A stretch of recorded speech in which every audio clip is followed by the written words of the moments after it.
What's up guys, it's your boy Cudi with a brand new video, and by the title of the video, I'll be showing you guys how to have impact on your latest montage / edit. As you guys saw in the beginning of the video, I'll be showing you guys pretty much how to make that cool impact that you guys see a lot of montages nowadays. So let's not waste any time, let's go straight into it.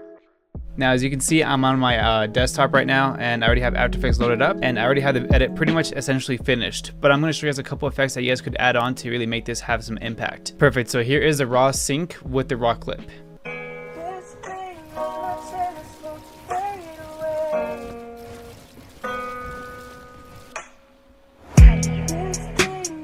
So it looks pretty cool. The sync looks pretty dope, I won't lie.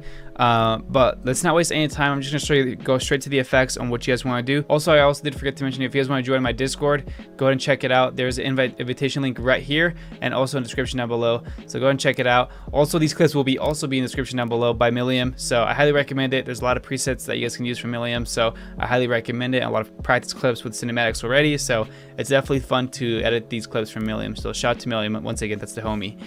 Anyways, first things what you want to do is click on layer, new adjustment layer, and let's go ahead and add the shake effect for this specific tutorial. We definitely want to add that cool wiggle effect that we see in a lot of like the cinematics. So let's not waste any time. So luckily for me, I already have it saved as scene shake.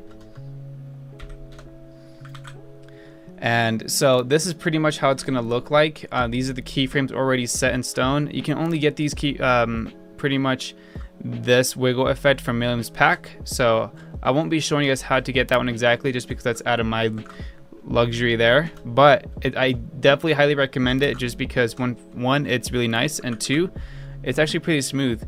I also forgot to mention, you guys do need a couple plugins for you guys to follow along this tutorial completely. So make sure you guys have the Sapphire plugins completely downloaded. That's really about it for you guys to follow the tutorial completely, at least to make these effects. But yeah, right away, if we look at this is how it looks like with some of that wiggle effect. It doesn't look terrible whatsoever. So it looks bad. It doesn't look too bad. It looks pretty nice. If you guys want to, just look up how to make a wiggle shake, and you want to add that to your cinematic. That gives it a little bit more of a spacious kind of vibe, because you're moving the camera over to the kill and then coming back to the kill, which is really cool. The next effect that we're going to go ahead and add on for this specific effect is click on layer, new adjustment layer. We're going to add some more shake. We want to add some shake to when we get the kill. Now, specifically, I do have my own Twitch setting that I'll be sharing with you guys for the sake of the tutorial, because I'm not just that nice of a guy. So click on space control or effects and presets and type in Twitch. Now, I have my Twitch 2021.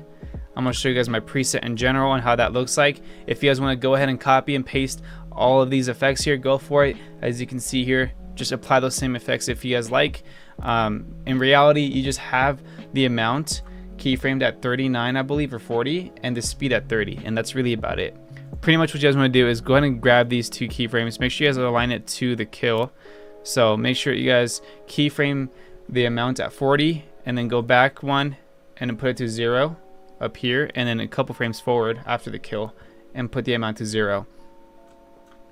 And make sure that the slide is enabled, and also the operator controls for the slide. Make sure motion blur is 100 and your RGB split is 100. So when you guys do that, this is how the effect should look like.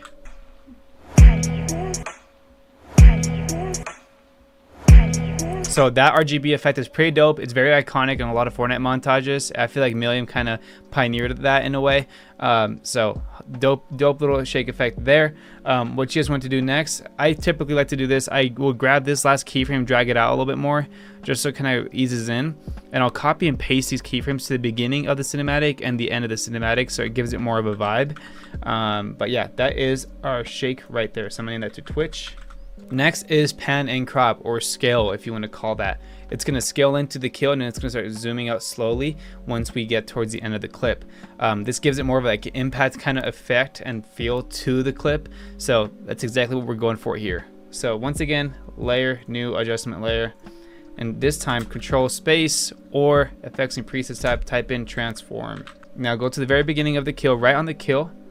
I want you to put the scale at 115 or 110 ideally. Keyframe that with the stopwatch here. Go one frame back, put it back to 100, and then again go towards the end of the clip and put it back to 100. And with us doing that, I'm gonna highlight all of these. F9 on your keyboard to ease it, or right click keyframe assistant to ease. Once you do that, highlight one of the keyframes, click on the graph editor, and your graph editor may look like this, or it may look like this. Ideally, it doesn't matter. Just make sure it's on edit value graph for this tutorial. Click on this square here, drag this down all the way to the left, hold shift to make it sure it's steady. And the same thing with this one, drag it all the way to the left and hold shift. Now, when we do that, this is how it should look like with the pan crop or the scale. So you can see by the HUD,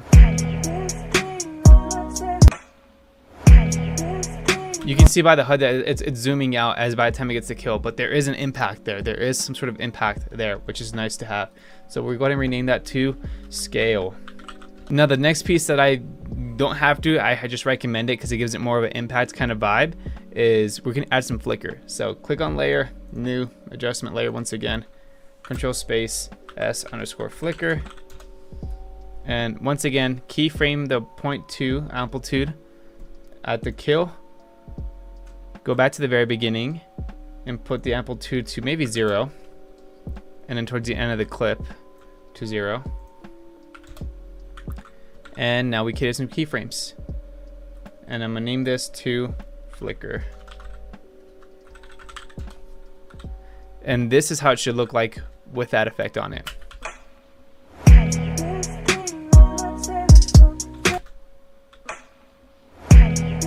So a very subtle effect, but very clean and crisp as well.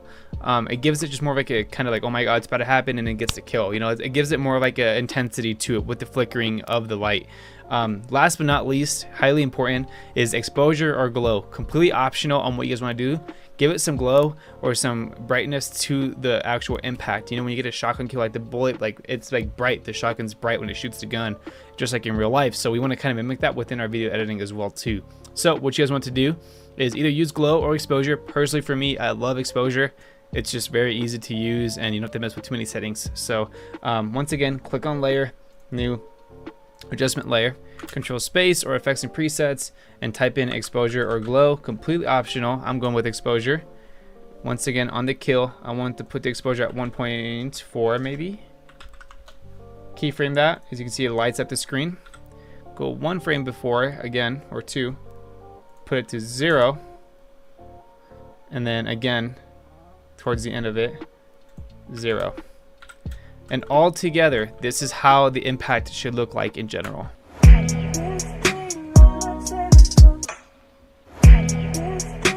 Which doesn't look too bad whatsoever, but here is the final product with all the post-production behind it and some special effects that I like to use personally for myself.